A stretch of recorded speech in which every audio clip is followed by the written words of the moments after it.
Welcome back to Inside Indiana Overtime. I'm Seth Tao, that's Ben Labner.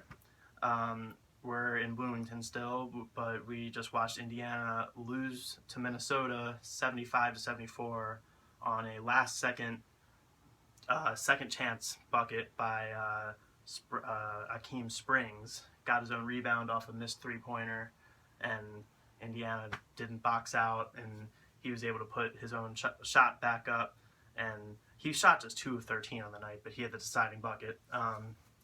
Yeah, tough loss, obviously, for Indiana. They needed this one tonight on the road. James Blackman led the Hoosiers with 22 points. Looked like his old self again. Yeah, you mentioned it. This was a huge game for Indiana. This is a game they really needed, in my opinion, because now they got to go and win 2 of their remaining games. That's not going to be easy. They've got Northwestern and Purdue and Ohio State, just to name a few. But yeah, I mean, obviously the play of the game is Springs' layup at the end of the game. 3 Hoosiers with the opportunity to secure that rebound. None of them got it. James Blackman, with a good contest on the initial shot, forced Springs into a tough look. But then just kind of stood there with his hands up afterward, did not box out the shooter. Thomas Bryant and Robert Johnson were both right there, didn't grab the rebound. It's fitting that the game would come down to effort for Indiana, because that seems like it's something that the team's lacked all season. So it makes sense that the game would come down to a loose ball, and they couldn't quite snare it. Yeah, and Tom Crean's been harping on effort a little more recently, effort and leadership. And you mentioned Robert Johnson in there. Robert Johnson actually started the game on the bench tonight. Tom Crean really tried to send a message with the starting lineup tonight. Benched Robert Johnson, benched Juwan Morgan. Into the starting lineup went Deron Davis and Devontae Green. Davis got off to a good start, had the first bucket of the game for the Hoosiers, but he got 3 fouls before you could even blink.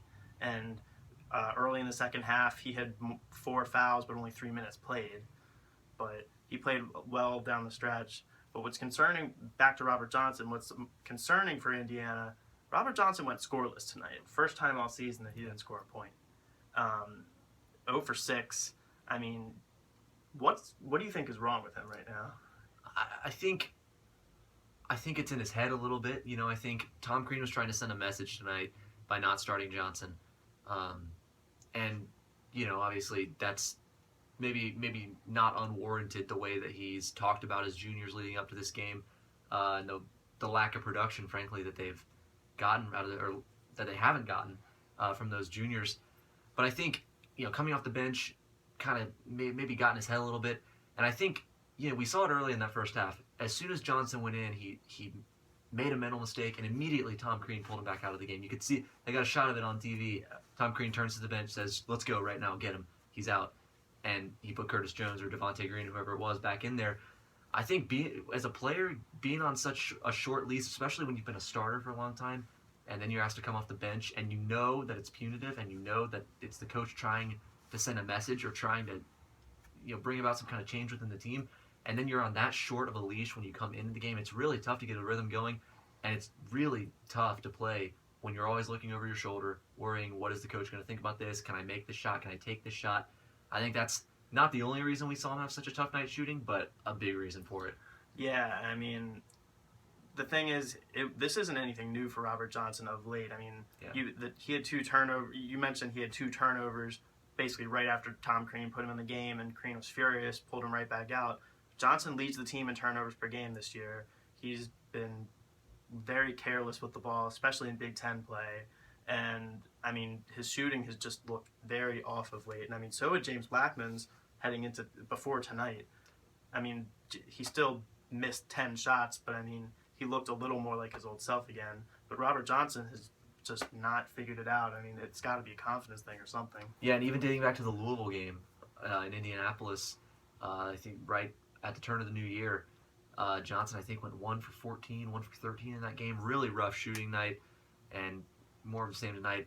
I think your point on Blackman's a good one, although the 10 shots I don't mind as much, since he made 7 of them. And from your volume score, 17 is probably a good number. And if you get 22 points on 17 22 shots, 22 points and shooting 7 of 17 is not a bad night. It's a good game. That's much better from James Blackman.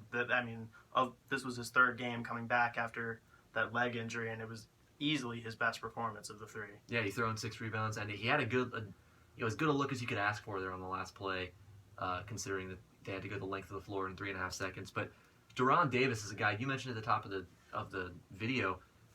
I mean, he was Indiana's best interior player all game long, and he could barely stay on the floor. He played 10 minutes all game. Was effective when he was in there, but I mean, we were talking before, dominated at the end of the game down the stretch, struggled with foul trouble the entire time, and Thomas Bryant didn't get on the scoreboard until the second half. Really struggled to assert himself tonight, especially down in the low post. Indiana, it seems like they need that low post presence to be a good team, no matter who it comes from, Davis or Bryant. And both of them have shown that they can be that guy.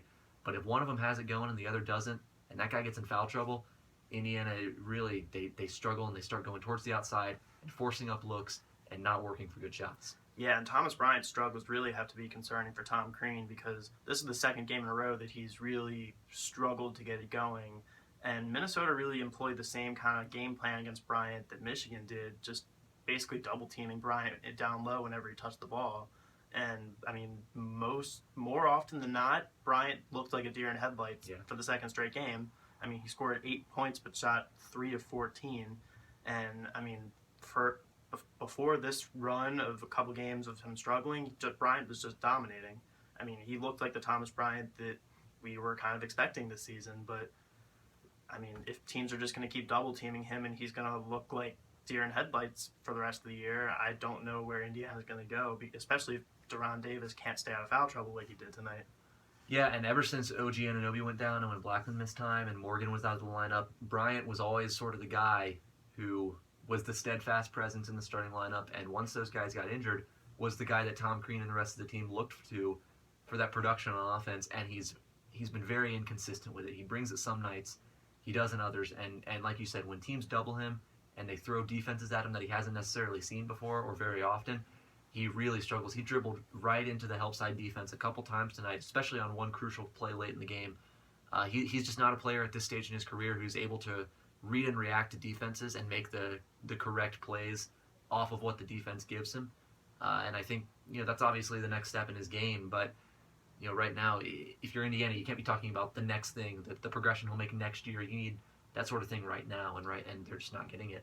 Yeah, and I mean, looking over defensively a little bit, Indiana didn't really play that well defensively either. Minnesota helped them out a lot by missing a lot of shots. Minnesota really didn't play that well either tonight. I mean, Indiana shot 35%, Minnesota shot 39%. But I mean, nothing to write home about either way. But yeah, especially in the second half, Indiana's defense really just looked gassed, and Nate Mason lit them up for 30 points tonight, 8 of 19 shooting. I mean, Indiana just could not find a way to stop him. Amir Coffey had 17 points, and Indiana was just gassed defensively by the end of the game. Yeah, I think the big question right now is if his playing time's going to be so sporadic, and you don't have Anunoby, who's your perimeter defender? Who's the guy that can lock down the other team's best player? Juwan Morgan, in theory, maybe is that guy, but right now I don't know that he is. Josh Newkirk, on certain point guards, is able to stay with the guys like that. He's a good, stout, quick defender, but obviously 6'1", he's got some size limitations, can't guard a 6'4", 6'5", 6'6" wing. I just wonder who that guy is right now. Indiana, at the start of the season, had two, I would argue, all Big Ten level defenders. And right now, if Johnson's not going to be playing consistently, and if when he does play, he's going to play so poorly, at least on offense, I wonder if that messes with his defensive game a little. And if it does, who is that go-to defender for Indiana? Yeah, I mean, searching for that one guy is basically the epitome of what's going on with Indiana as a whole right now. They just need that one guy to step up. They've needed one guy to step up and try and lead the team. Crean has been saying Thomas Bryant has been trying to lead the team, but he's not getting enough help. And clearly tonight, messing with the starting lineup was trying to send a message to some of his juniors that he's called out specifically. Indiana with the loss moves to 15-12, 5-9 in the Big Ten, and just gonna have to win some tough games if you're gonna make the tournament. And make a run in the Big Ten tournament. If you're talking the NCAA tournament, you're getting to the point where Indiana might have to run the table in the regular season and make a run in the Big Ten tournament. They have decent break before their next game. They'll hit the road again to play at Iowa next Tuesday. Another game that they really can't afford to lose, but we'll see what happens. Who knows? But I think that just about does it for tonight. Yeah. For Ben Ladner, I'm Seth Tao, and enjoy the rest of your week.